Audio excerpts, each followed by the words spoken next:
कामना का जो दुख है वह सबसे खतरनाक होता भैया, बहुत भयानक। तो उस दुख का विनाश करने के लिए यह शिव महापुराण की कथा आज व्यास जी सोनकादि 88,000 ऋषियों को श्रवण करा रहे हैं। सूत जी कहते हैं कि अश्वमेधा सहस्राणि वाजपेय शतानि च कलां शिवपुराणस्य नारहन्ति खलु षोडशी। कहते हैं कि हजारों अश्वमेध यज्ञ कर लो। अश्वमेध यज्ञ सबने राम कथा में सुना होगा। भगवान श्री राम ने अश्वमेध यज्ञ किया था जिसमें घोड़ा छोड़ा जाता है। तो कहते हैं कि हजारों अश्वमेध यज्ञ कर लो, सैकड़ों वाजपेयी यज्ञ कर लो, परंतु वह शिव महापुराण की 16वीं कला की भी बराबरी नहीं कर सकते। ऐसी दिव्य यह कथा शिव महापुराण की है। और जिसे परम गति की कामना हो वह तो नित्य शिव महापुराण का एक श्लोक या ना बने तो आधे श्लोक का ही पाठ करें, जिसको मोक्ष चाहिए हो। नित्यम शिव पुराणस्य श्लोकम श्लोकार्धमेव च स्वमुखेन पठेद भक्त्या यदि चेत परमा गतिम। उसकी परम गति होती है अगर कोई नित्य भगवान शिव महापुराण की कथा का श्लोक का पाठ करे। पाठ नहीं भी कर सके तो आकर के भगवान की कथा पुराण को अपने घर में रख करके अगर नित्य उसका पूजन करे तो उसका कल्याण हो जाएगा।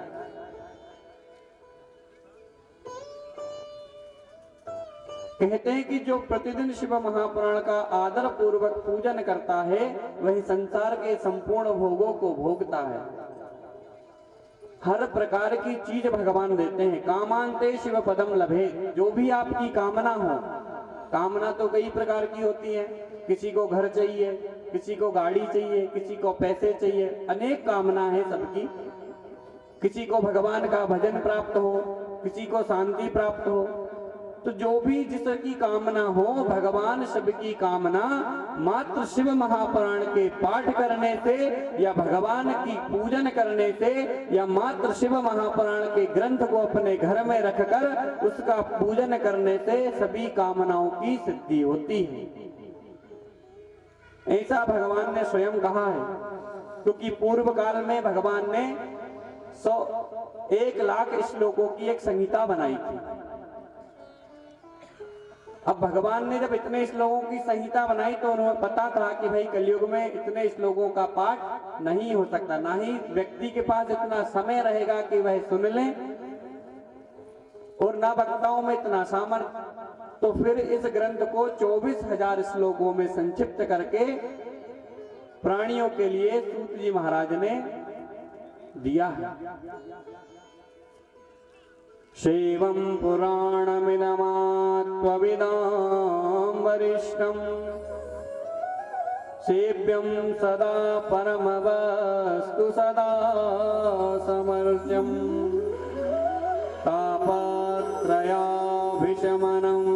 सुखदं तदेव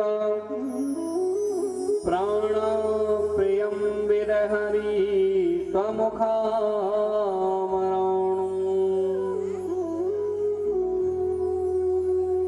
यह शिव महापुराण आत्म तत्वों के लिए सदा सेवनीय है, सदपुरुषों के लिए सदा पूजनीय है और तीनों प्रकार के तापों का शमन करने वाली है। अब 3 प्रकार के ताप कौन से? कि देहिक देविक देहिक देविक भौतिक तापा। देहिक देविक भौतिक तापा। देहिक देविक भौतिक तापा। देहिक देविक भौतिक तापा।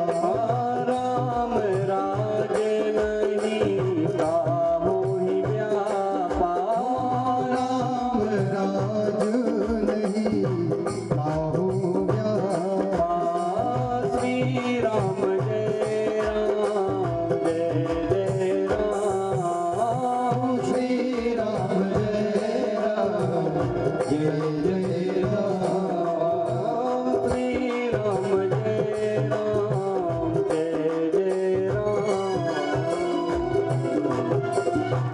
तीन प्रकार के तापों का शमन करने वाली है। कौन से? दैहिक ताप कौन से? जो देह से उत्पन्न होते हैं। हमारे शरीर के द्वारा जो रोग उत्पन्न होते हैं, जो ताप उत्पन्न होते हैं, उससे कहते हैं दैहिक ताप। भाई आप कहीं जा रहे हो, आपको लग जाए कुछ कार्य करते हुए, हाथ पैर में चोट आ गई, तो जो शरीर से जो उत्पन्न होते हैं वह होती है दैहिक ताप। दूसरा बोले दैविक ताप।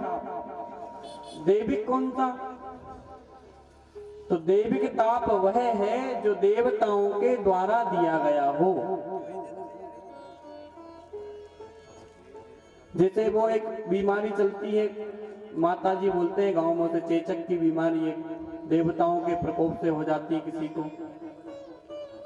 तो ऐसी जो बीमारियां हो जाएं उन्हें बोलते हैं दैविक ताप। किसी देवता का यदि अपराध हो जाए या कुछ हो जाए तो देवता द्वारा जो कष्ट मनुष्य को दिया जाता है उसे कहते हैं दैविक ताप।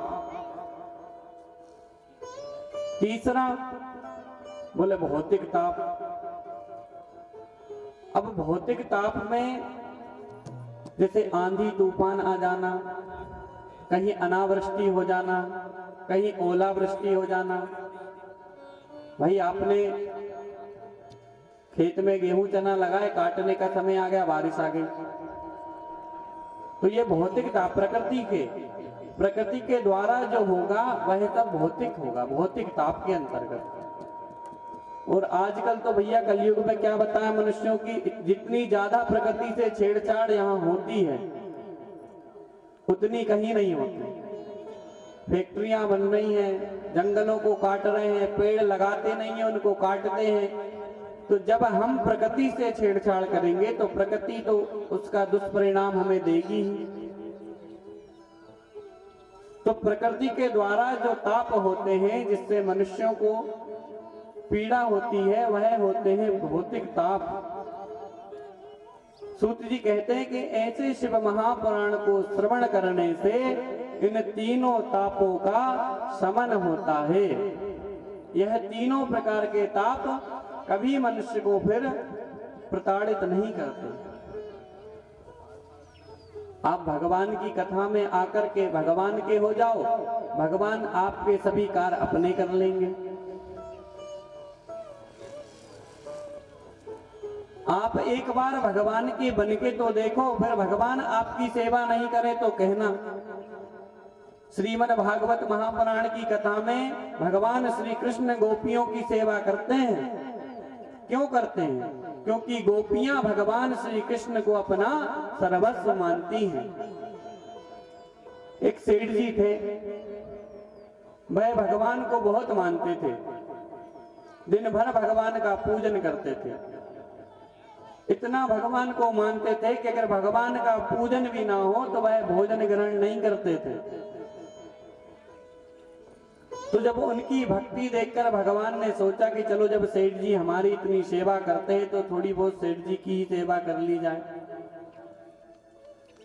तो भगवान एक ग्वाले का रूप रखकर उन सेठ जी के समक्ष आ गए।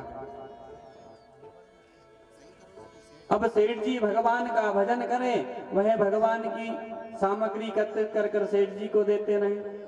फूल तोड़ कर ले आए, जल भर कर ले आए भगवान के लिए। जो उनके यहाँ अतिथि आते हैं बाहर से, उनकी सेवा करें। अब तो सेठ जी का और भगवान उस ग्वाले का इतना प्रेम हो गया कि जैसा प्रेम भगवान से वह सेठ जी रखते थे, वैसा ही प्रेम उस ग्वाले से रखने लगे।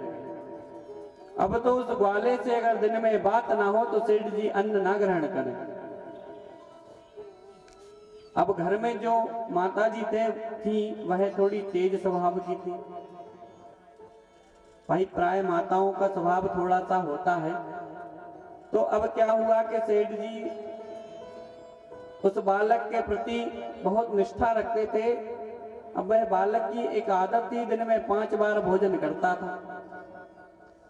और सेठ जी से कहा, यदि आपने हमें एक बार भी अगर भोजन देने से मना कर दिया तो हम आपको छोड़कर चले जाएंगे। भोजन देते रहो, हम आपके पास रहेंगे। अब वह माता बेचारी भोजन बनाए, 5 बार भोजन करे,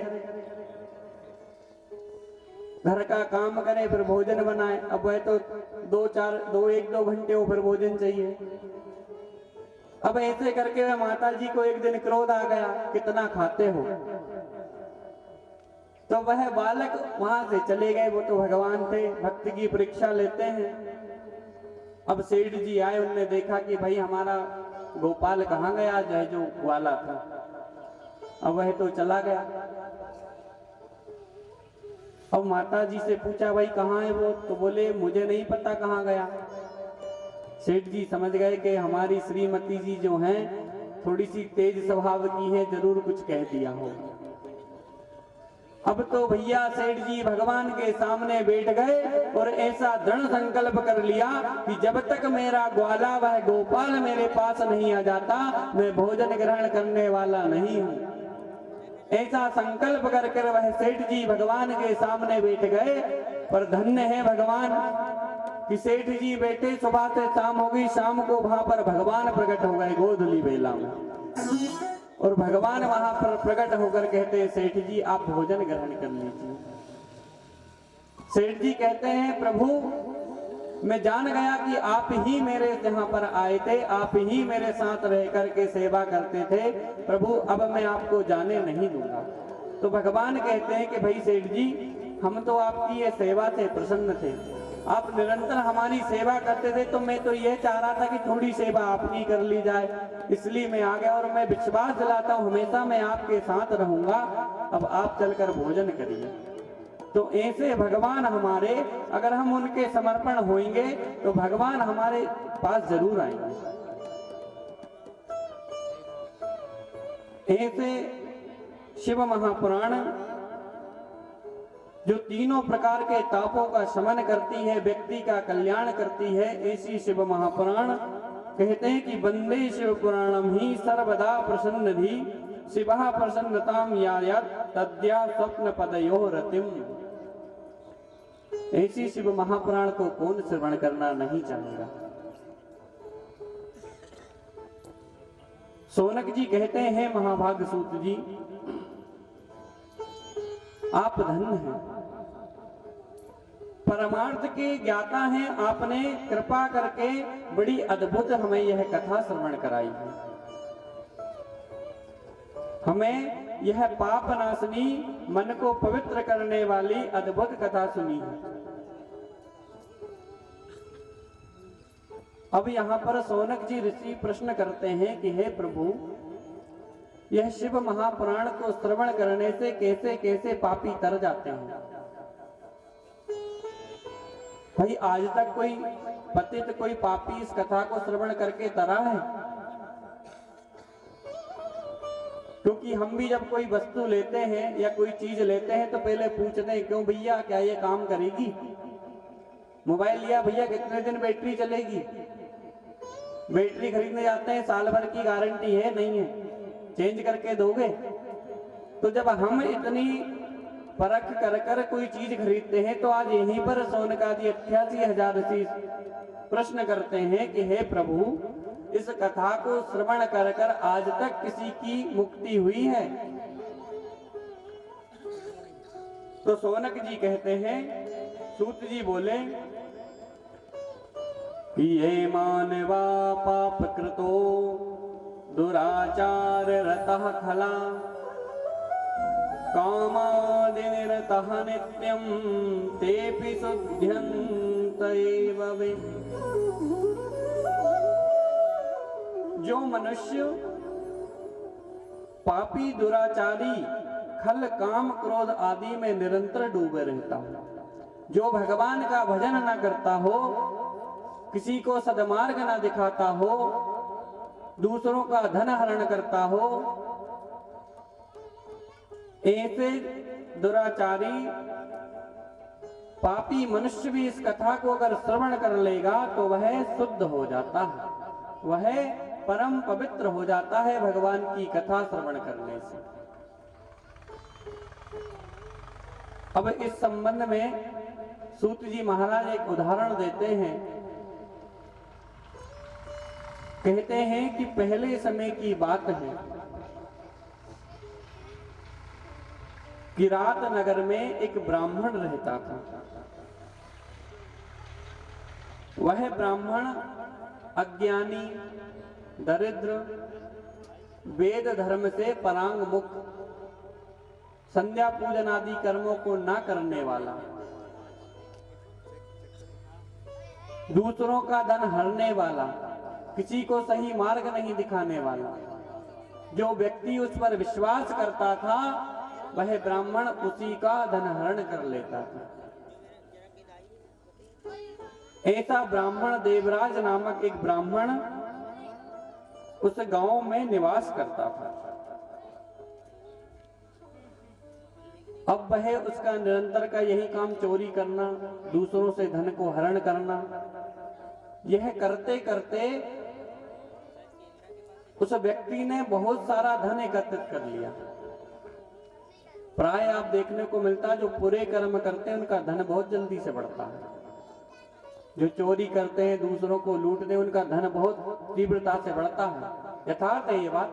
कहते हैं कि पाप करत धन बढ़त है, वर्ष 5 और 7 और 14 वर्ष में होत है घर को सत्यानाश। तो जो व्यक्ति पाप कर्म करता है धन बहुत तेजी से बढ़ता है, पर कितने वर्ष तक? 5 वर्ष या अधिक से अधिक 7 वर्ष। और 14 वर्ष में भैया पुलिस पकड़ के ले गई और ये हो गया, सब जमीनें बिक गई, छुड़ाने में कोर्ट कचहरी के चक्कर ही काट रहे हैं। इसलिए बुरे कर्म को करने से मना करते हैं, पाप की कमाई का मना करते हैं। भाई कब जिंदगी थोड़ा ना निकलेगी उस धन से आपकी।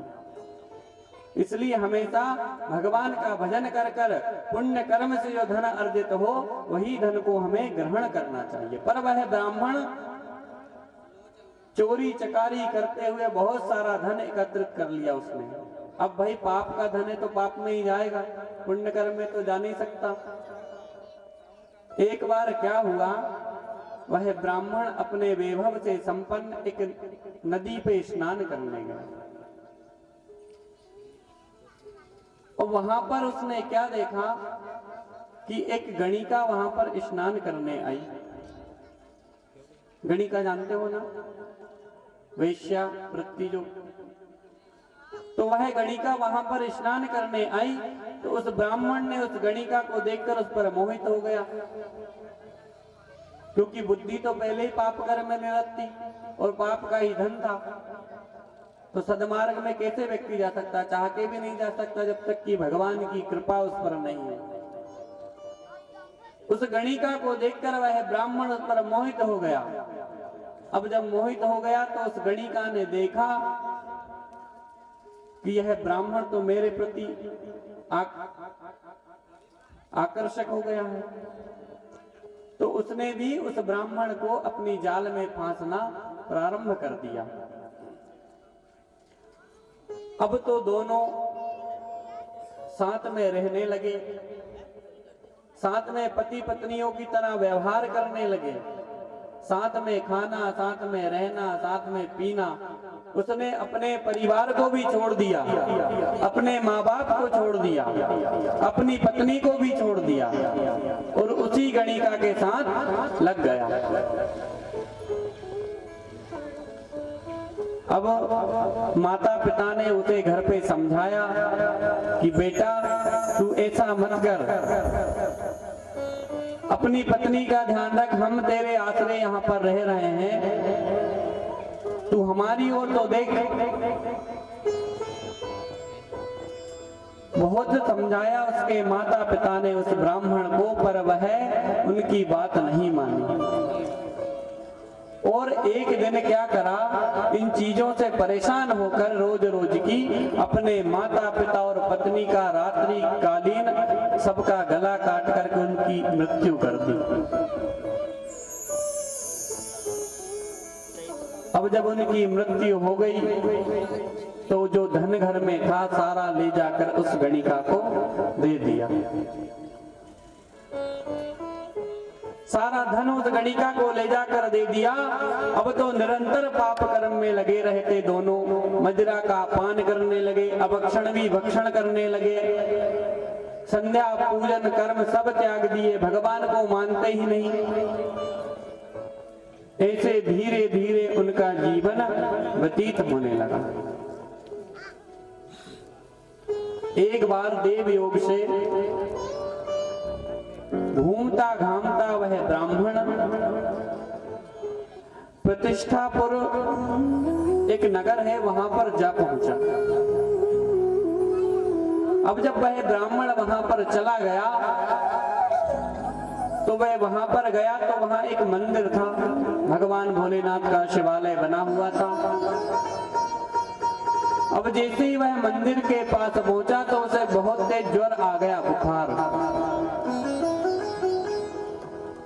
अब उस ब्राह्मण को बुखार आ गया तो वह वहीं पर लेट गया उस मंदिर में।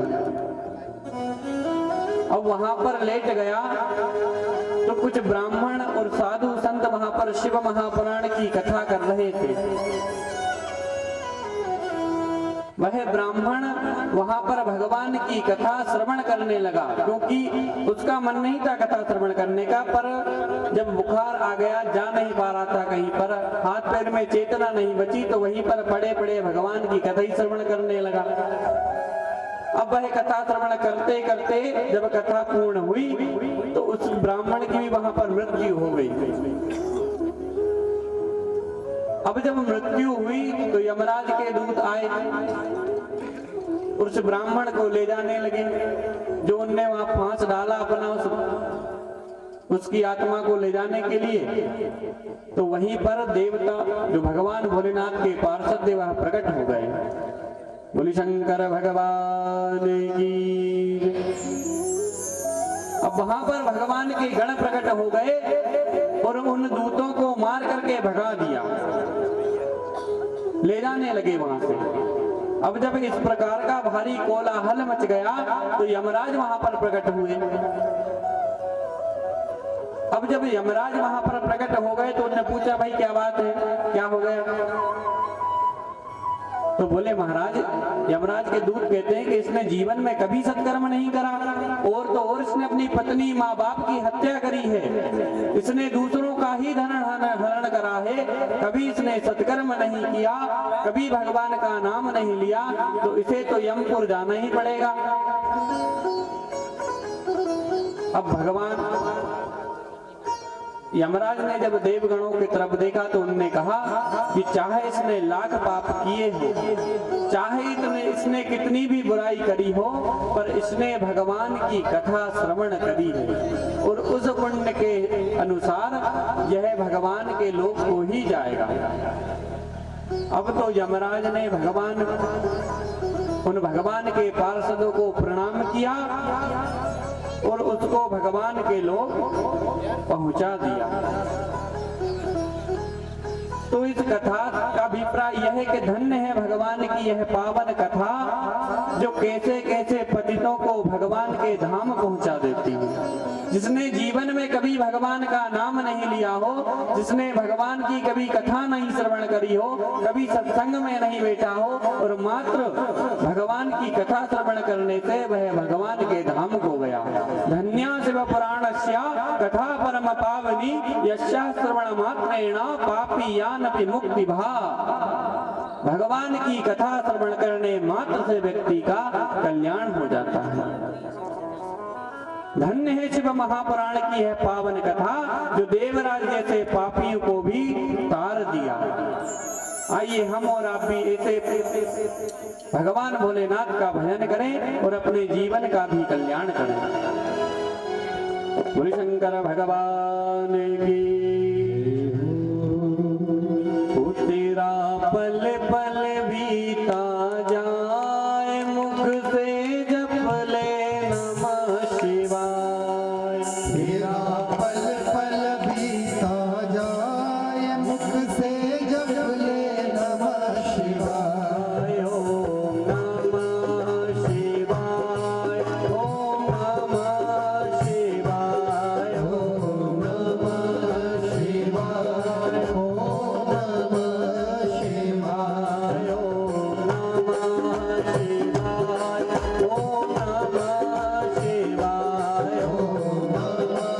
शिवाय, ओम नमः शिवाय। आप भी भगवान का नाम अगर अपने मुख से उच्चारण करोगे, नमः शिवाय मात्र यह शब्द, यह भगवान का मंत्र आपका कल्याण कर देगा। ओम नमः शिवाय, ओम नमः शिवाय, ओम नमः शिवाय, ओम नमः शिवाय।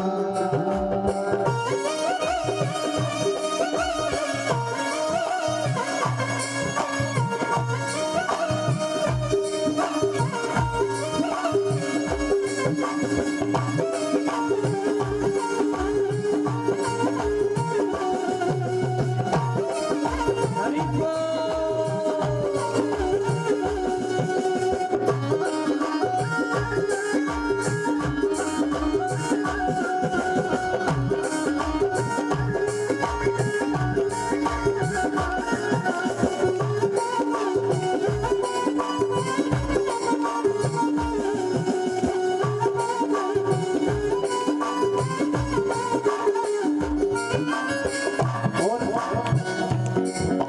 शिव शिव तुम हृदय से बोलो, मन मंदिर का पर्दा खोलो। शिव शिव तुम हृदय से बोलो, मन मंदिर का पर्दा खोलो। शिव शिव तुम हृदय से बोलो, मन मंदिर का पर्दा खोलो। शिव शिव तुम हृदय से बोलो, मन मंदिर का पर्दा खोलो।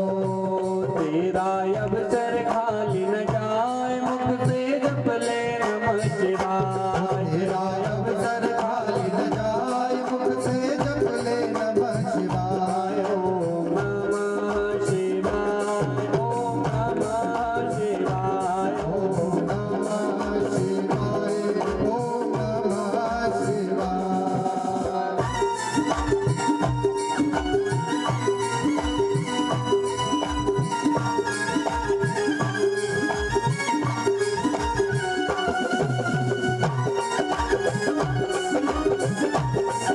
शंकर भगवान की जय हो।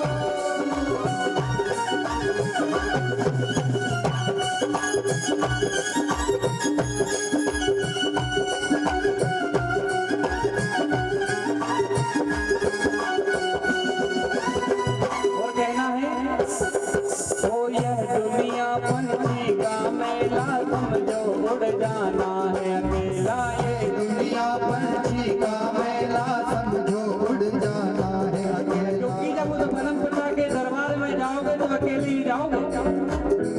अपने माता पिता पत्नी भाई बंधु को लेकर नहीं जाना, ना ये कारोबार ना ये गाड़ी वहां पर भी लेकर नहीं। क्योंकि आए थे तो अकेले आए थे कि भाई लेकर आए थे 2-4 को, अकेले आए थे ना तुम लोग, तो जाओगे भी अकेले ही। यह दुनिया पंछी का मेला, समझो उड़ जाना है अकेला। ये दुनिया पंछी का मेला, समझो उड़ जाना है अकेला। दुनिया पंछी का मेला, समझो उड़ जाना है अकेला। ये दुनिया पंछी का मेला, समझो उड़ जाना है अकेला।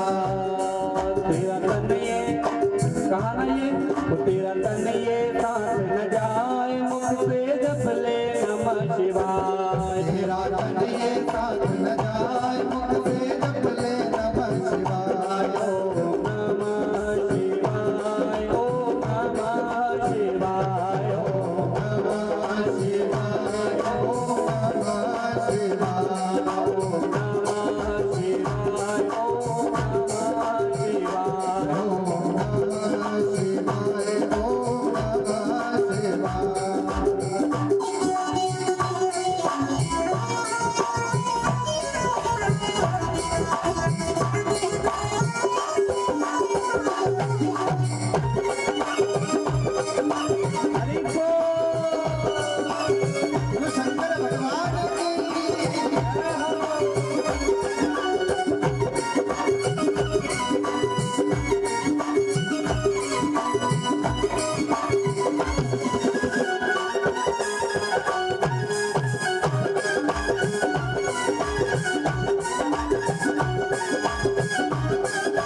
शिवाय। तेरा पल पल बीता जाए मुख से जप ले नमः शिवाय।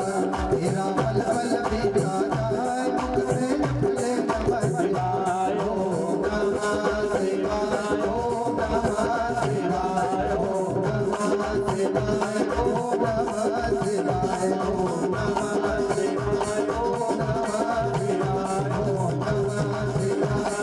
नमः शिवाय, ओम नमः शिवाय, ओम नमः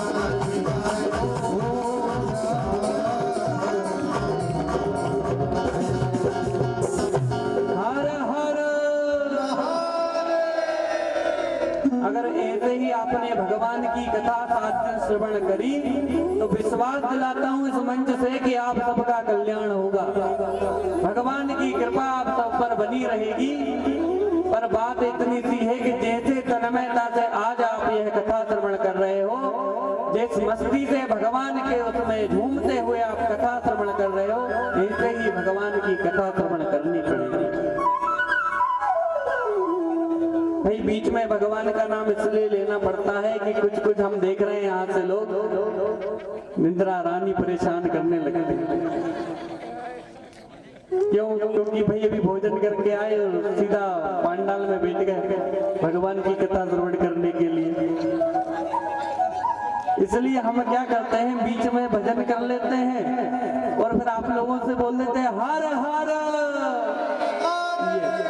तो नींद भगाने का सबसे अच्छा साधन, एक तो भगवान भी हमारी बात श्रवण करे और नींद भी ना आए। कहते ना कहावत, आम तो आम गुटलियों के दाम। ऐसे ही भगवान की कथा है, बड़े प्रेम से श्रवण करोगे तो समझ में भी आएगी और भगवान की कृपा भी होगी।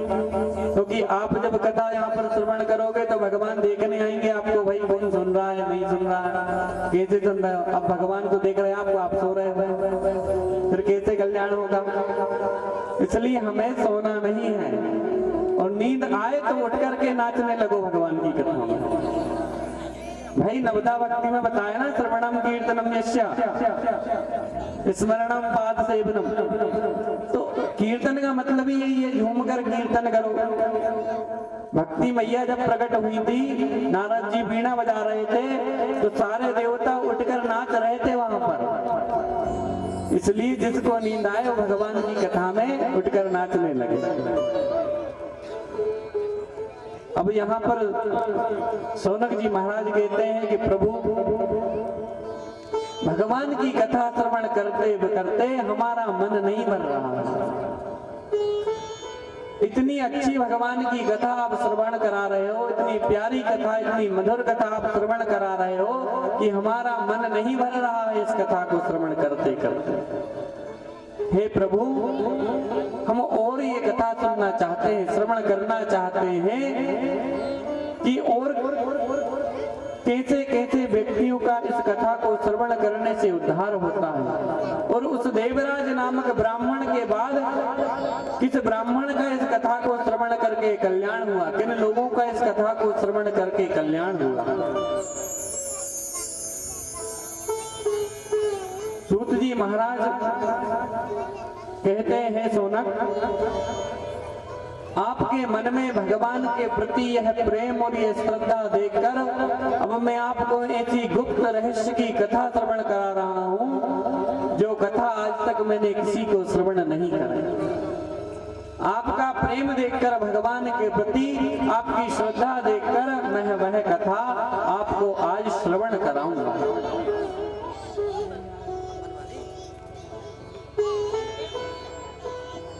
सूत जी महाराज कहते हैं कि समुद्र के समीप एक वाष्फल नामक ग्राम है।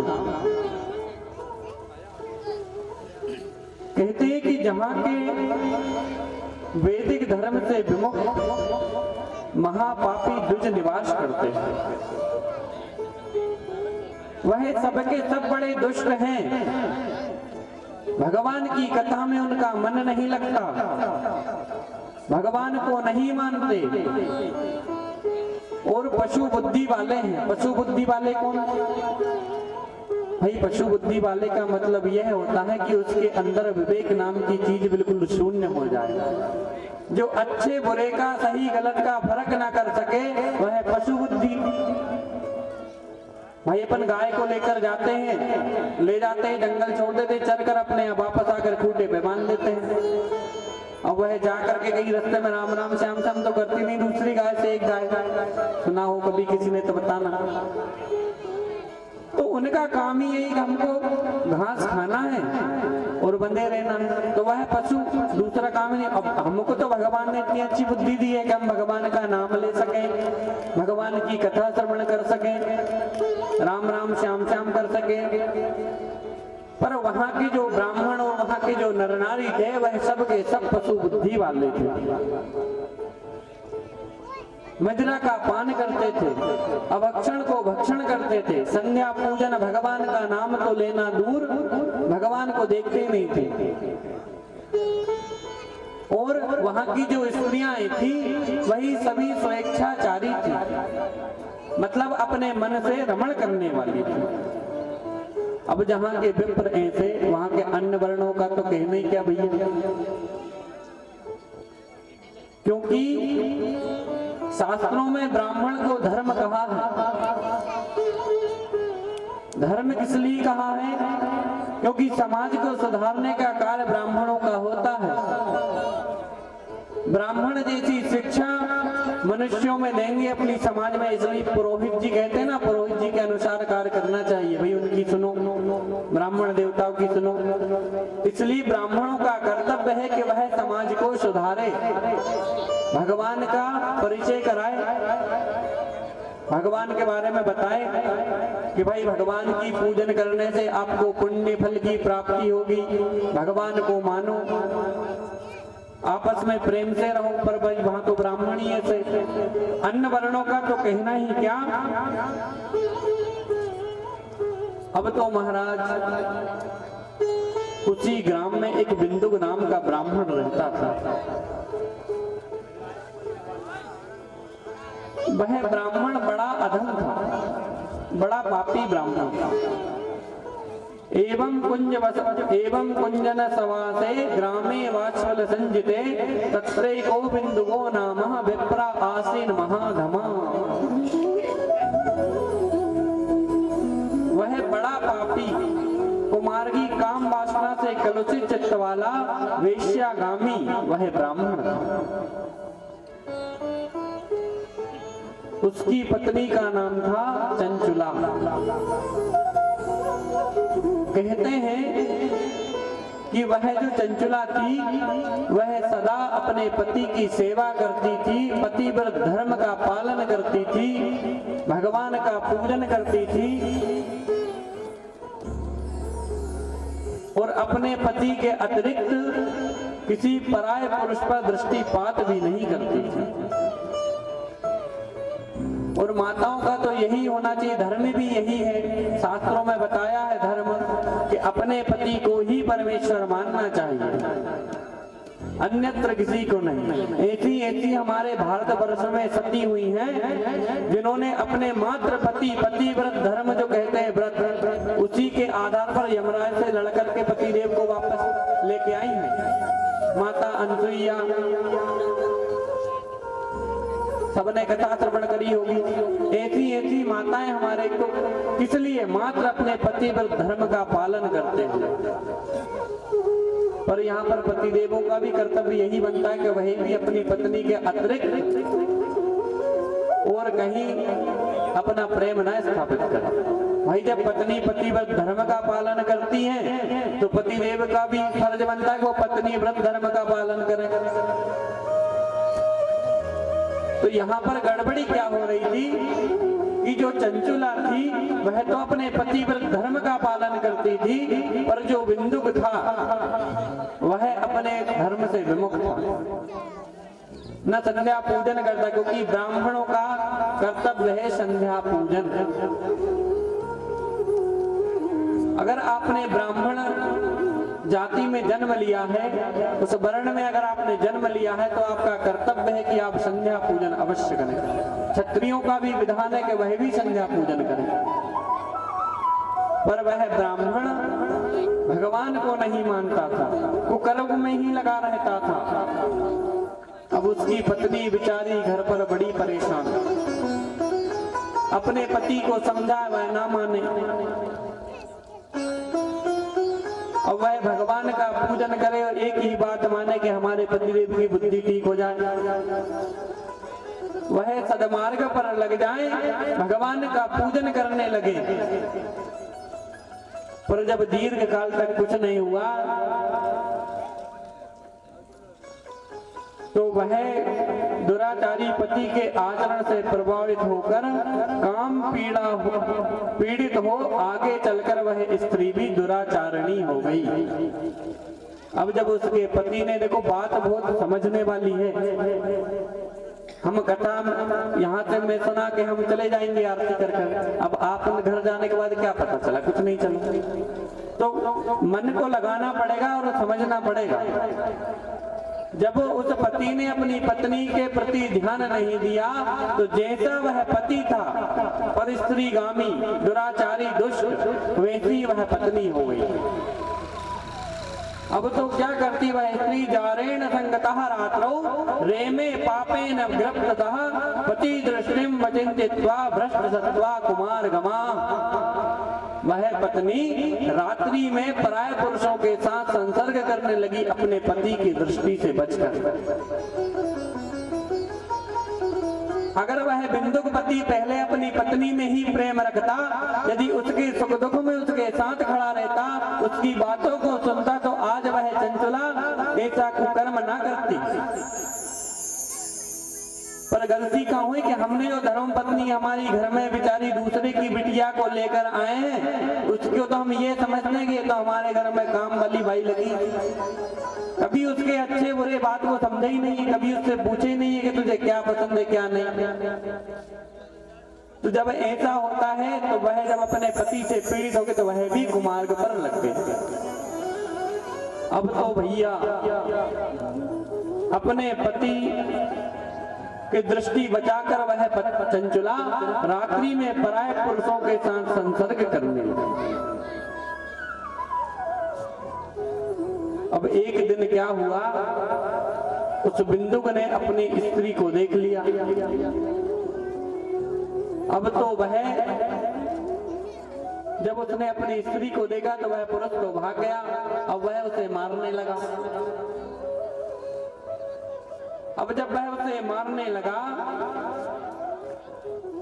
तो वह पत्नी भी निर्भयता पूर्ण उसके सामने बोल पड़ी। जो चंचला आज तक अपने पति के सामने कभी मुख नहीं खोलती थी, कभी पलट के जवाब नहीं देती थी, आज वही चंचला निर्भयता पूर्ण अपने पति को जवाब देती है। और क्या कहती है कि भवान प्रतिदिनम कामम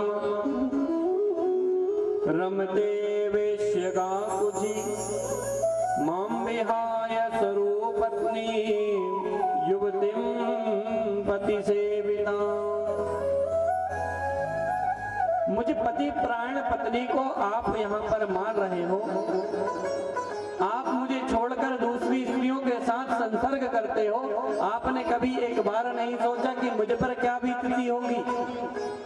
आपने आज तक मुझसे कभी नहीं सोचा, ना कभी मुझसे पूछा, आपने मेरे ऊपर कभी ध्यान नहीं दिया, तो मैं कामासक्त से मुझे युवती पर क्या बीतती होगी, आपके संसर्ग के बिना मेरी कैसे गति होगी। अब मैं अपने इस कामजन्य दुख को कैसे दूर करूंगा। जब इस प्रकार उस चंचला ने कहा तो मूढ़ बुद्धि वाला वह ब्राह्मण स्वधर्म विमुख बिंदु कहने लगा कि काम से व्याकुल होकर तुमने यह सत्य ही कहा। भाई मेरी गलती है जो मैंने ध्यान नहीं दिया, तुम बिल्कुल ठीक बात कहती हो, तुम भय त्याग दो। अब मैं आज से तुमसे कुछ नहीं कहूंगा, एक काम करो, आज से तुम जो दूसरे पराय पुरुषों के साथ संसर्ग करोगी, रमण करोगी, उससे जो तुम धन अर्जित करना और उस धन को तुम ला करके मुझे दे दिया। अब इस प्रकार की दोनों ने बात कर ली। अब जब दोनों की बात हो गई तो फिर क्या कहना महाराज। अभी तक तो वह डर के करती थी अपने पति से। अब जब पति की आज्ञा हो गई तो दोनों फिर सीतारामी है फिर तो भैया, क्या दिन और क्या रात। अब तो दोनों अपना जीवन इसी कर्म में व्यर्थ गंवाने लगे, मदिरा को पान करने लगे, अभक्षण को भी भक्षण करने लगे। अब तो दोनों पति पत्नी के कई वर्ष इसी कर्म में व्यतीत हो गए, सारा जीवन व्यर्थ हो गया उन दोनों का। अब बहुत समय बाद वह दूषित बुद्धि वाला दुष्ट ब्राह्मण बिंदुक मर गया, क्योंकि जिसने जन्म लिया है उसको एक दिन तो मरना ही है। तो वह ब्राह्मण मर गया और भयंकर प्रेत हुआ। बहुत दिनों तक वह नरक में पड़ा रहा और विंध्य पर्वत पर जाकर एक प्रेत बना। इसलिए कहते हैं कि जो बुरे कर्म करते हैं उनको बाद में प्रेत ही बनना पड़ता है। अब वह प्रेत बना, इधर वह उस दुराचारी बिंदु के मर जाने पर उसकी पत्नी चंचला बहुत समय तक अपने पुत्रों के साथ घर पर ही रही। अब इस प्रकार प्रेम पूर्वक रहती हुई पराये पुरुषों के साथ विहार करती हुई उस चंचला का कुछ कुछ यौवन ढलने लगा। भाई जब हम अच्छे हष्ट पुष्ट रहते हैं, बाल्यावस्था में युवावस्था में रहते, तो कोई कहता है भाई भगवान का भजन कर लो, तो हम क्या कहते हैं अभी तो भगवान का भजन के लिए बहुत समय है, अभी काम कर लें फिर भजन कर लेंगे। कोई नहीं भगवान का भजन करता, पर जब जैसे ही बुढ़ापा आता है फिर भगवान याद आ जाता, फिर अपनी माला संभालो। इसलिए और आप एक बात बताओ, जितनी भी आपने कथा सुनी हो, भगवान जब भी मिले हैं बच्चों को ही मिले हैं अधिकतर। ध्रुव जी 5 वर्ष के थे, भगवान को प्राप्त किया। तो भगवान को प्राप्त करने की कोई उम्र नहीं होती है, जब चाहो भगवान का भजन कर सकते हो। पर हम क्या करते हैं कि भगवान का भजन नहीं करते। अब उस चंचला को भी जब नव यौवन थी तो उसको भगवान के भजन करने की समझ नहीं आई। जब उसका यौवन जब ढलने लगा तो उसे भगवान का भजन करने की याद आई, क्योंकि यह काया कुटिया जो है यह भगवान की दी हुई है, और भगवान जब चाहे इस कुटिया को ले सकते हैं। हम तो क्या है इस शरीर में किराए से रहने आए हैं, हमारा नहीं है ये। इसलिए एक संत कहते हैं कि ये काया कुटिया निराली जमाने भर से काया कुटिया निराली जमाने भर से, काया कुटिया निराली जमाने भर से, काया कुटिया निराली जमाने भर से। ओ दशरथ दरबाजे वाली जमाने भर से,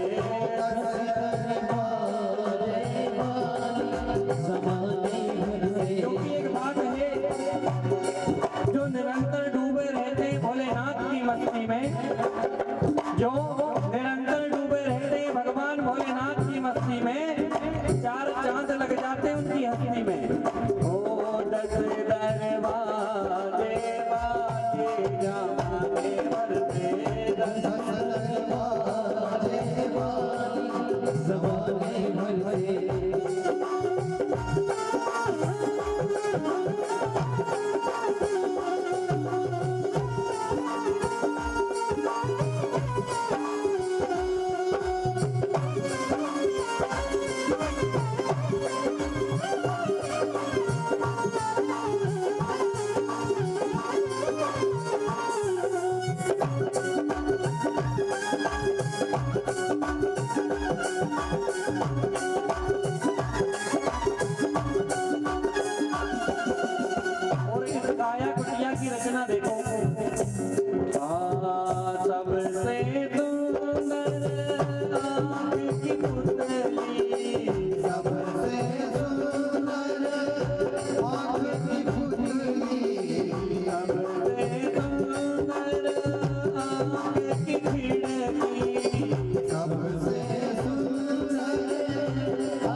नाक से। यह शरीर में नोही चंद्र है और नोही खिड़की है। सुनते श्रवण नाटिका सुने, सुनते श्रवण नाटिका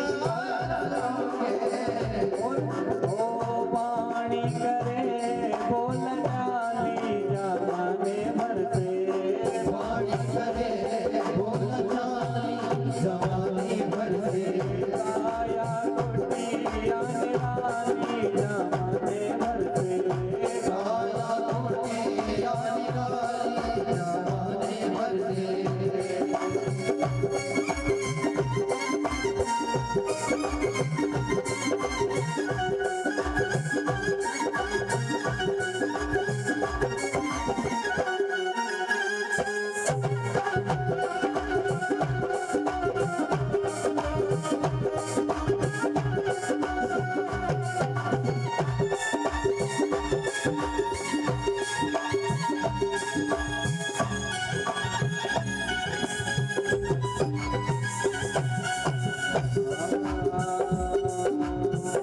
लेना देना कहीं करते, लेना देना कर करते, लेना देना इन हाथों के क्या काम है? लेने देने का ही काम नहीं इन हाथों का, और भी काम है। कौन सा? ओ ताली बजाना कर करते हैं, ताली बजाना कर करते, ओ पाले चले मजमाली जमाने भर से, काया निराली जमाने भर से, काया कुटिया जमाने भर से।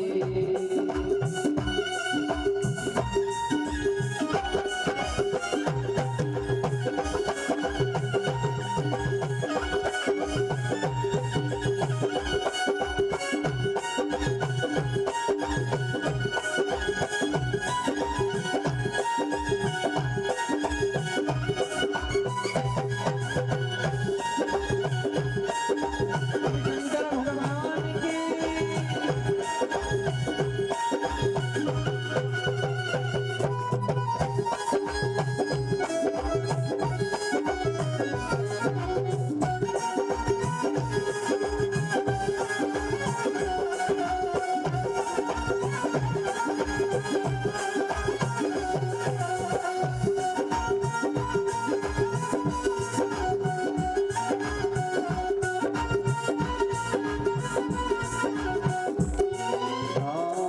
कुटिया गान गिराया, कुटिया लहराया, कुटिया जो है हमारे शरीर है, इसका किराया भी देना पड़ता है। और वह किराया कौन चुकाता है? ओ इसे कुटिया गान गिराया, इसे कुटिया लहराया, ओ साथ चुकाने वाली जमाने भर से, काया कुटिया निराली जमाने भर से, काया कुटिया निराली जमाने भर से, काया कुटिया निराली जमाने भर से। दस दरवाजे वाले जमाने भर से, दस दरबारे वाली जमाने भर से, काया कुटिया निराली जमाने भर से, काया कुटिया निराली जमाने भर से, काया कुटिया निराली जमाने भर से, काया कुटिया निराली जमाने।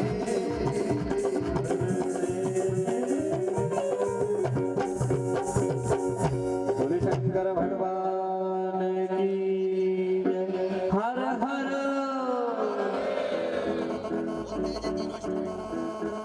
तो बिहार करते हुए जब उस चंचला का कुछ कुछ यौवन ढलने लगा तो सारे संसार से उसने मन हटा करके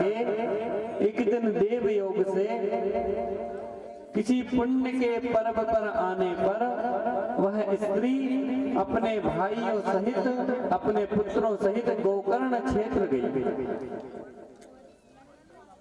अब वहां पर मेला लगा था उस गोकर्ण क्षेत्र में बहुत। अब जब वहां पर गई वो, तो वह घूमने के लिए निकली, सभी के साथ मेला देखने के लिए। तो जब वह घूमने निकली तो उसने एक मंदिर देखा वहां पर भगवान का। अब मंदिर देखा तो वहां पर एक व्यास जी कथा श्रवण करा रहे थे भगवान भोलेनाथ की। अब कथा श्रवण करा रहे थे तो वहां पर यह थोड़ी देर रुक गई भगवान की कथा सुनने के लिए। अब जब कथा सुनने के लिए रुकी तो वहां पर व्यास जी कह रहे थे कि जो स्त्री हमेशा दुराचार में लगी रहती है, पराये पुरुषों का संसर्ग करती है, भगवान वहां पर जब यमराज यमपुर जाती है, क्योंकि हर व्यक्ति को यमपुर जाना है।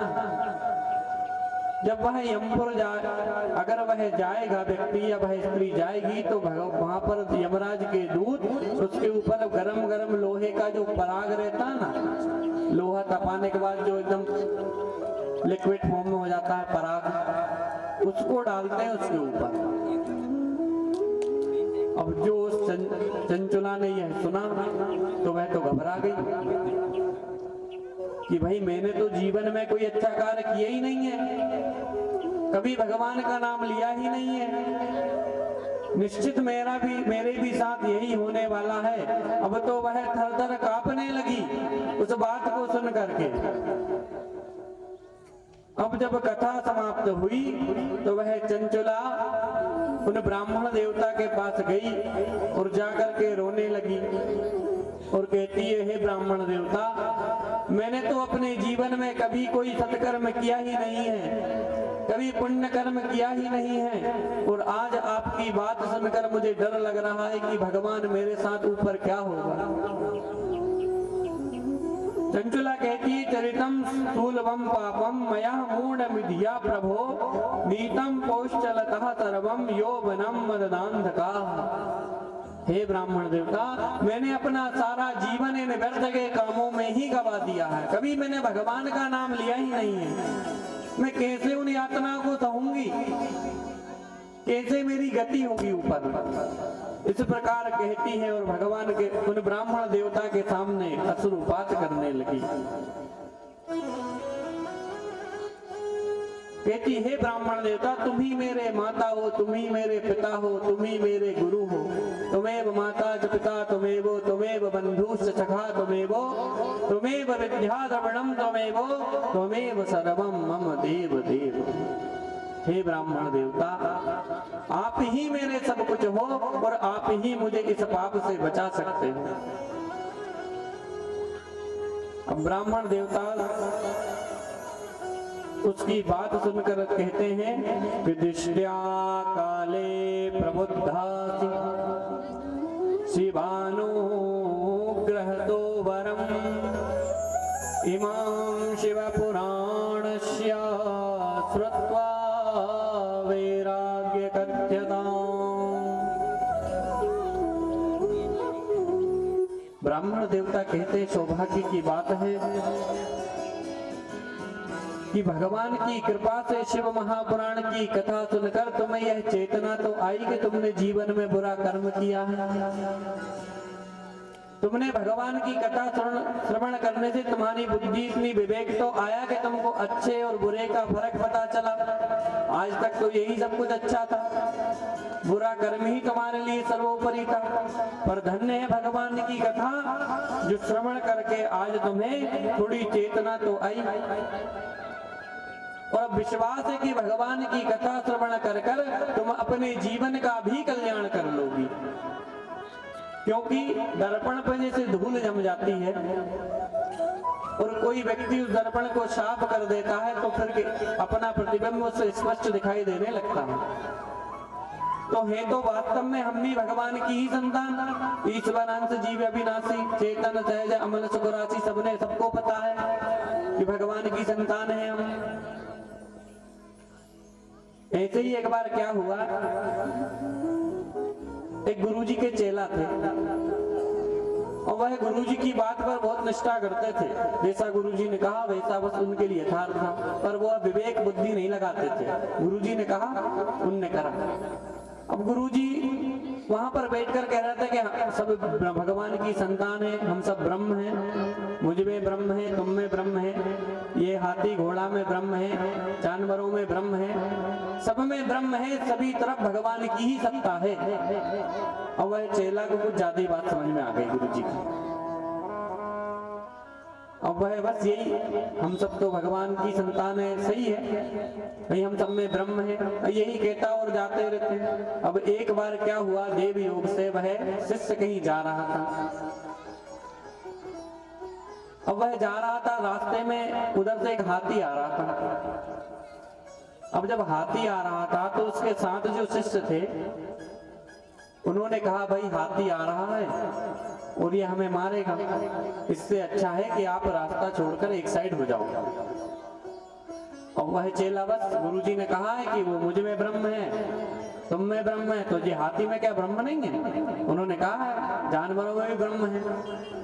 तो भाई जब उसमें ब्रह्म है तो वो ब्रह्म मुझे ब्रह्म को क्यों मानेगा?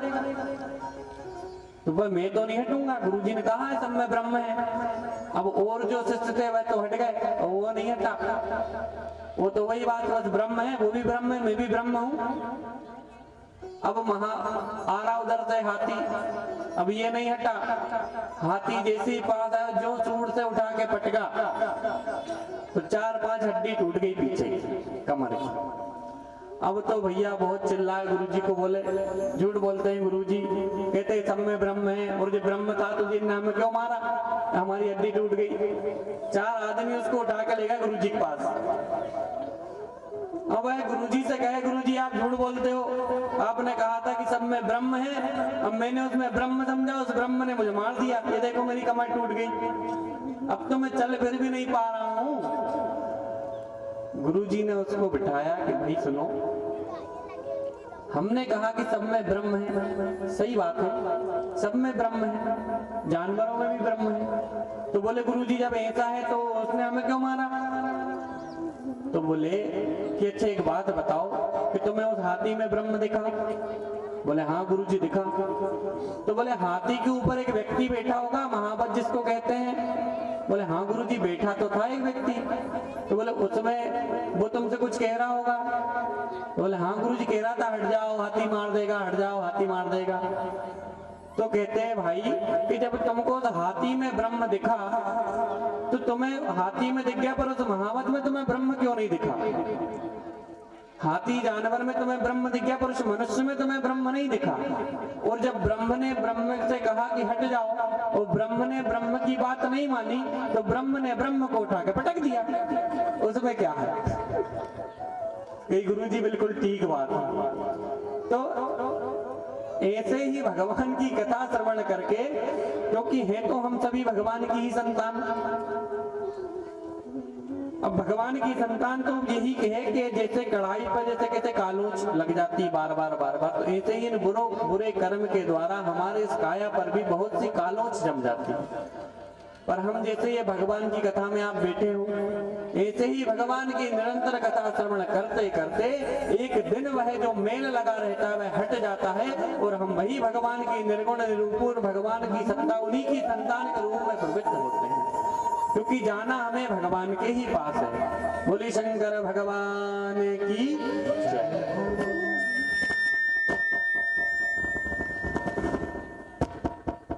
वह ब्राह्मण देवता कहते हैं कि कथा भगवान की आप कथा श्रवण करो, निश्चित तुम्हारा कल्याण होगा। अब तो वह ब्राह्मणी उन ब्राह्मण, वह चंचुला उन ब्राह्मण की बात मानकर वहीं पर रहने लगी। भगवान की कथा श्रवण वह विप्र देवता कराते। रोज वह चंचुला गंगा जी में स्नान करती, भगवान की कथा श्रवण करती। अब तो उसने जटा बना ली, रुद्राक्ष की माला धारण कर ली, विभूति लगाने लगी और भगवान की नित्य सेवा करने लगी।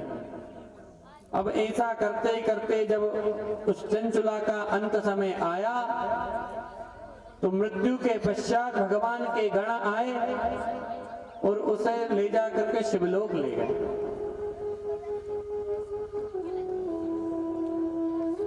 अब जब चंचुला भगवान भोलेनाथ के धाम में गई,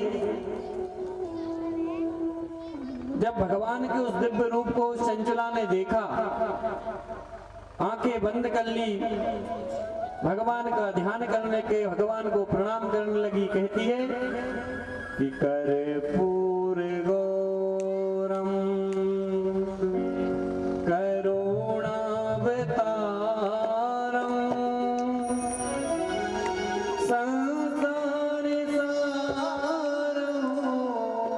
भुजगेन्द्रहारम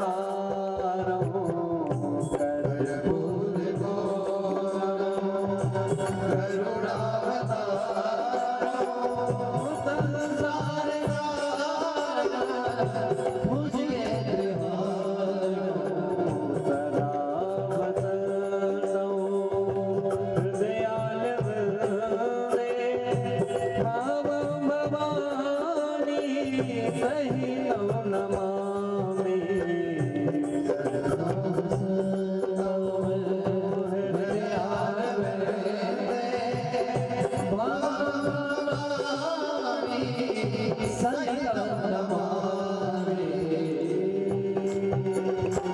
भगवान का ध्यान करती है। कर्पूर गौरम करुणावतारम संसार सारम भुजगेन्द्रहारम सदा वसंतम हृदयाल वंदे भवम भवानी सहितम नमामि।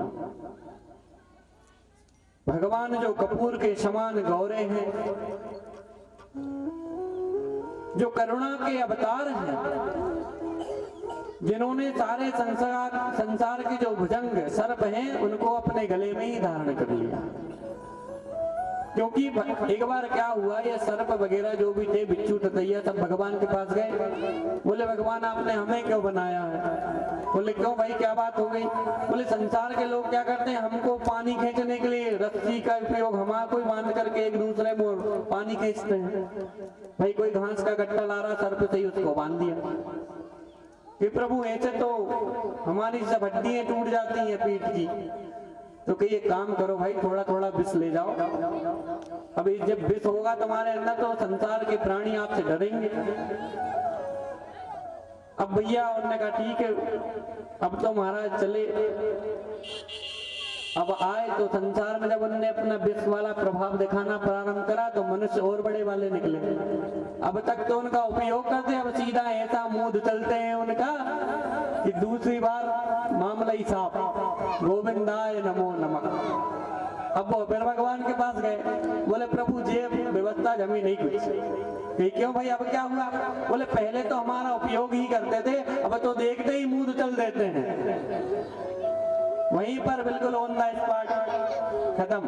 तो भगवान ने कहा भाई तुम छोड़ो सबको और हमारे पास आओ। तो ऐसे भगवान ने उन सर्पों को उठा उठा के अपने गले में धारण कर लिए। संसार सारम भुजगेन्द्रहारम और सदा वसंतम हृदयाल विंदे भवम भवानी सहितम नौ। हे प्रभु, आप सबके हृदय में माता गौरा के साथ विराजमान हो, ऐसे भगवान को मैं प्रणाम करती हूँ। इस प्रकार जब चंचुला ने भगवान की स्तुति की तो सौनक जी कहते हैं, सूत जी कहते हैं कि माता पार्वती ने उस चंचुला पे इतना प्रेम आया कि उसको अपनी सखी बना लिया।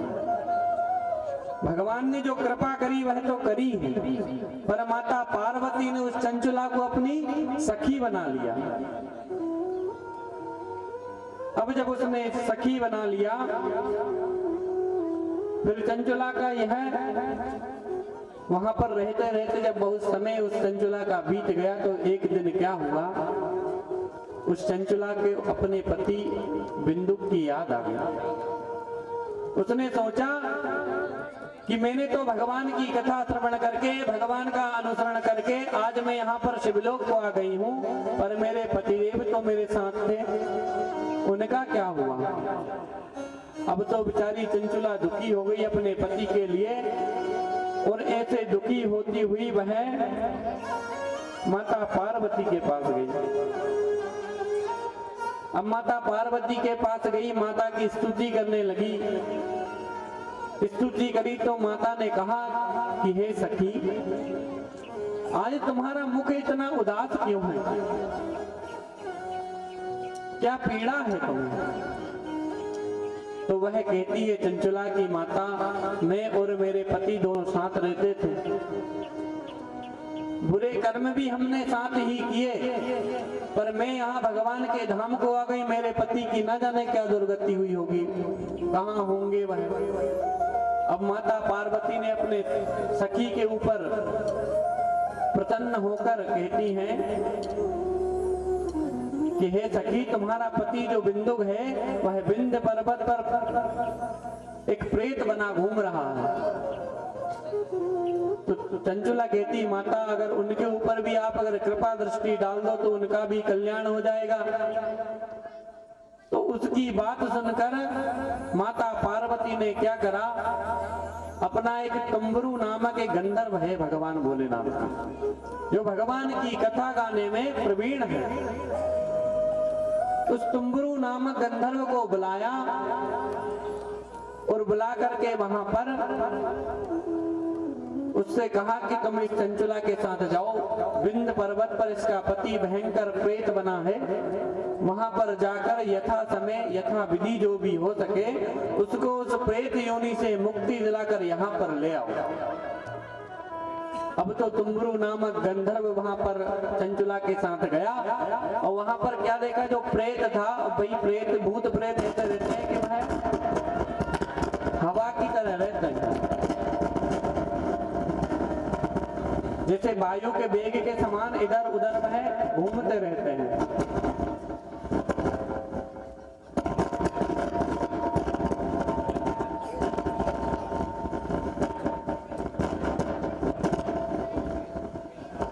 वह प्रेत जो रहते हैं वह हवा की तरह वायु के उससे बहते हैं, क्योंकि शरीर तो होता नहीं है। अब वह प्रेत जो था बिंदु, वह भी इधर उधर घूम रहा था। अब भगवान की कथा श्रवण करने के लिए यहाँ बैठा है, वो उड़ के वहां चला जाए। अब जिधर वायु है वह उधर चला जाए। तो क्या करा, उस तुम्बरू नामक गंधर्व ने हठात पूर्वक उसको पास में बांध कर वहीं पर बिठा लिया और भगवान की कथा श्रवण कराई।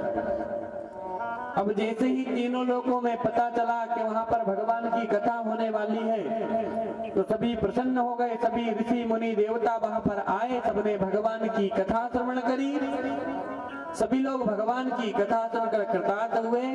उस तुम्बरू नामक गंधर्व ने वह प्रेत जो बिंदुक बना था उसका उद्धार किया और अपने साथ उसे भी भगवान के गोलोक धाम को ले गया।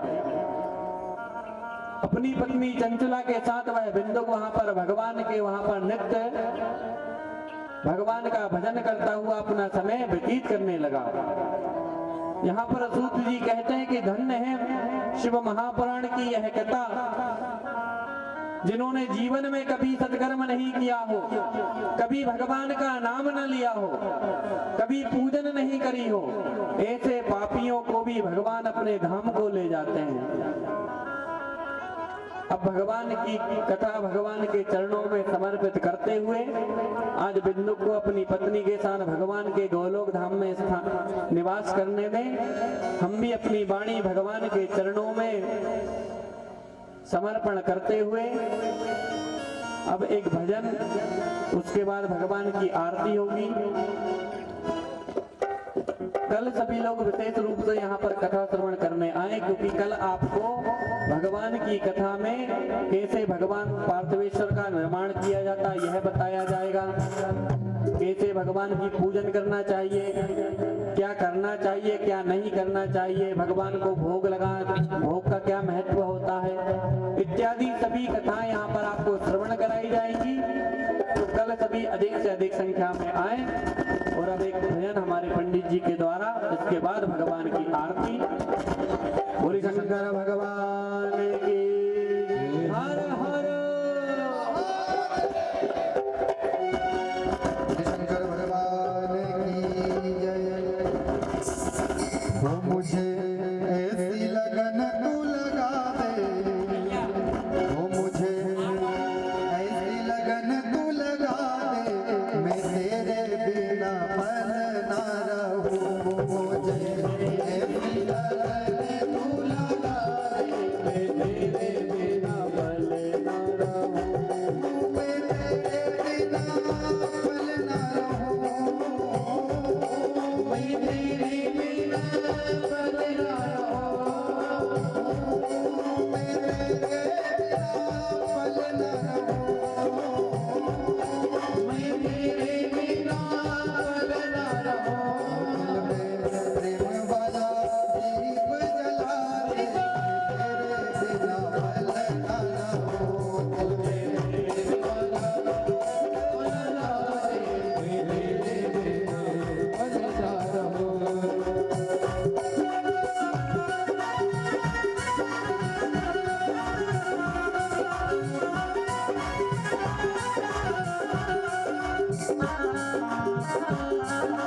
हमारे यजमान एवं यजमान पत्नी श्री पुराण पुरुषोत्तम भगवान की आरती के लिए आगे आ जाए।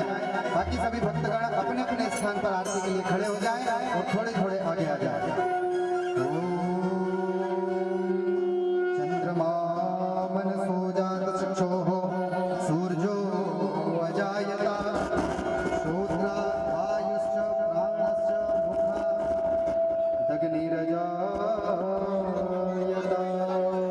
इदग्ं अभिः प्रजननं मे अस्तु दशवीरगुं सर्वगणगुं स्वस्ते आगासनी प्रजासनी पशुपतिलोकशून्य भैसर्यग्निः प्रजां बहुलां मे करोद्वन्नं पयोरेतो शिव शंकर भोलेनाथ की है आरती और भक्त जनों के संकट को है तारते। शिव शंकर भोलेनाथ की है आरती भक्त जनों के संकट को है तारते। शिव शंकर भोलेनाथ की है आरती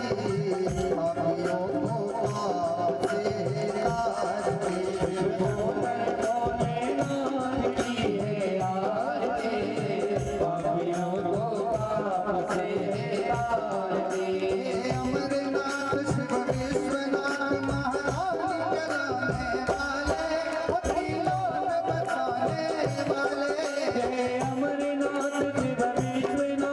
महादानी कहलाने वाले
पापियों को पाप से तार के।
पुष्पे देवादिवन्दनम् आत्माभिवन्दनम् आरोग्यवन्दनम् आराधनिक्यं समर्पयामि देवं दद्यार्थ आत्मरक्षा हेतु स्वयं गृहीत्वा तत्रादौ हस्ते अक्षपुष्पाणि गृहीत्वा इति मन्त्रपुष्पाञ्जलिं हरिः ओम् जगनेन जगन्मय जन्तदेवासानि धर्माणि प्रथमान्या छन्नादेहनाकं महिमा सचन्त यत्र पूर्वे साध्याः शान्तिदेवः एकदत्ताय विद्महे वक्रतुण्डाय धीमहि तन्नो दन्तिः प्रचोदयात्। ॐ गणेम्बिकाय विद्महे गर्भसिद्ध्ये च धीमहि तन्नो गौरी प्रचोदयात्। ॐ नारायणाय विद्महे वासुदेवाय धीमहि तन्नो विष्णुः प्रचोदयात्। ॐ नन्दनन्दनाय विद्महे यशोदानन्दनाय धीमहि तन्नो कृष्णः प्रचोदयात्। ॐ दशरथनन्दनाय विद्महे श्रीजानकीवल्लभाय धीमहि तन्नो रामः प्रचोदयात्। ॐ अञ्जनीसुताय विद्महे पवनपुत्राय धीमहि तन्नो हनुमत् प्रचोदयात्। ॐ रुद्रदेहाय विद्महे मेघलकलनकाय धीमहि तन्नो रेवः प्रचोदयात्। ॐ तत्पुरुषाय विद्महे महादेवाय धीमहि तन्नो रुद्रः प्रचोदयात्। सेवन्ति कामकुल चंपक पाटलाब्जे पुन्नागजानि वरवीररसाल पुष्पैः बिल्वा प्रभात तुलसी दल मंजरी त्वां पूजयामि जगदीश्वर मे प्रसीद। नाना सुगंध पुष्पाणि यथा कालोद्भवानि च पुष्पाञ्जलिर्मया दत्तो ग्रहाणा शिव शङ्करा सांगाय परिवाराय सायुधाय सिद्धिकाय सवाहनाय भगवते श्री पुराण पुरुषोत्तमाय भगवते श्री भवानी शंकर रुद्राय चरणारविन्देषु मंत्र पुष्पाञ्जलिं समर्पयामि। बोलिए पुराण पुरुषोत्तम भगवान की, सत्यदेव शंकर भगवान की, राजा रामचंद्र भगवान की, नर्मदा मैया की, विजासन मैया की, धर्म की अधर्म का प्राणियों में विश्व का माता की गौ हत्या सत्य सनातन धर्म की वैदिक सनातन धर्म की हिंदू राष्ट्र की भारत माता की अपने अपने माता पिता गुरु गोविंद की शिव नमः पार्वती फतेह हर हर महादेव शंभु। यानि कानि च पापानि जन्मान्तरकृतानि च तानि सर्वाणि मुच्यन्ते प्रदक्षिणायां पदे पदे।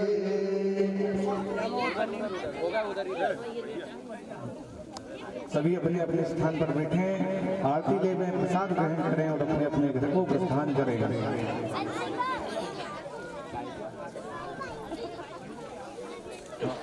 हाँ भैया आप देखो इधर इधर आने सभी यथास्थान विराजमान हो, भगवान की आरती प्रसाद लेकर ही अपने अपने प्रकोष्ठ की ओर प्रस्थान करें।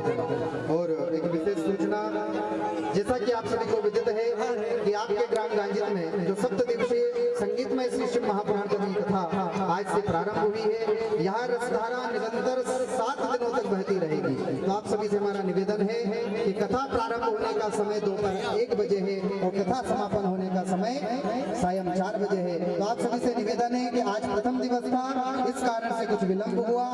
अब कल की कथा जो होगी वह दोपहर 1 बजे प्रारंभ होगी। तो आप सभी से हमारा निवेदन है कि समय से पूर्व आकर के पांडाल में विराजमान हो। और या भगवान शिव की कथा है और शिव महापुराण की कथा को श्रवण करने से अनेक जन्म कोटि के हमारे जो पाप होते हैं वह सब नष्ट हो जाते हैं और हमें पुण्य की प्राप्ति होती है। तो आप सभी से हमारा निवेदन है कि अधिक से अधिक संख्या में आप कल से दोपहर 1 बजे कथा प्रारंभ होगी, तो आप अधिक से अधिक संख्या में कथा श्रवण करने के लिए पधारें और दिव्य कथा का रसास्वादन कर अपने अपने जीवन को कृतार्थ करें, अपने इष्ट मित्रों के जीवन को कृतार्थ करें, अपने परिवार के जन के जीवन को कृतार्थ करें। जय श्री राधे गोविंद राधे। हर हर महादेव।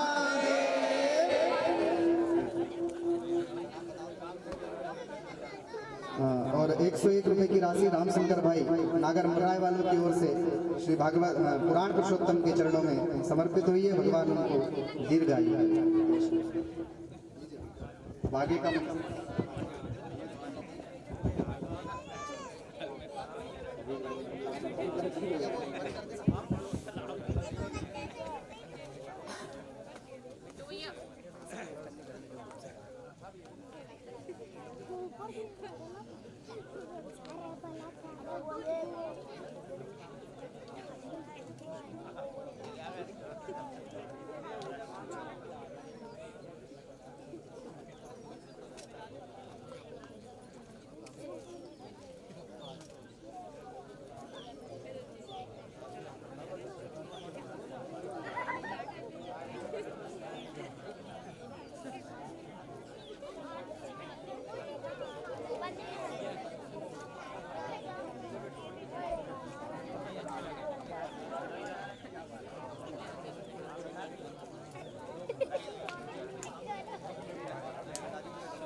कहाँ? अरे आवाज उड़ गए वो तो ठीक है, आज लेट हो गए थे थोड़े।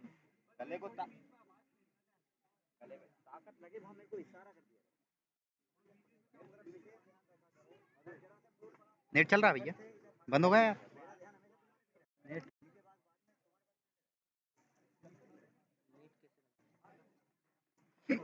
हो जाएगा ऑटोमेटिक। अरे पावर तो नहीं चली गई? लाइट चली गई, लाइट ही चली गई, लाइट बंद कर दी ना इन्होंने। लाइट चली गई। चली गई है जब तो बंद। लाइट भी हो तो ठीक है, टाइम से बाद ही गई है तो अपन वाईफाई मोबाइल में अपना अरे मेरे मोबाइल में आ जाएगी वो तो।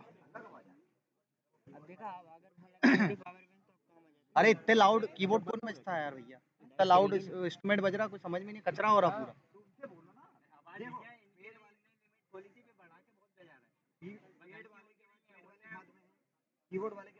अरे अपने पास भी तो है, जहाँ से बंद कर दो, अलग ट्रिगर ही बंद कर दो। नहीं पर ये तुम्हें मैनेज करना है कि भाई आवाज बाहर कैसी जा रही है, इससे नाम तुम्हारा खराब होता है, इनका थोड़ी कुछ जाए।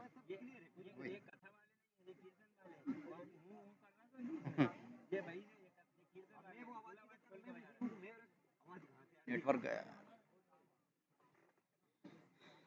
चलो रख लो अभी तो, वो तो खैर डल गई, उसमें कोई दिक्कत नहीं है। कर दूं शट डाउन, बहुत देर हो गई बेचारे को चलते चलते।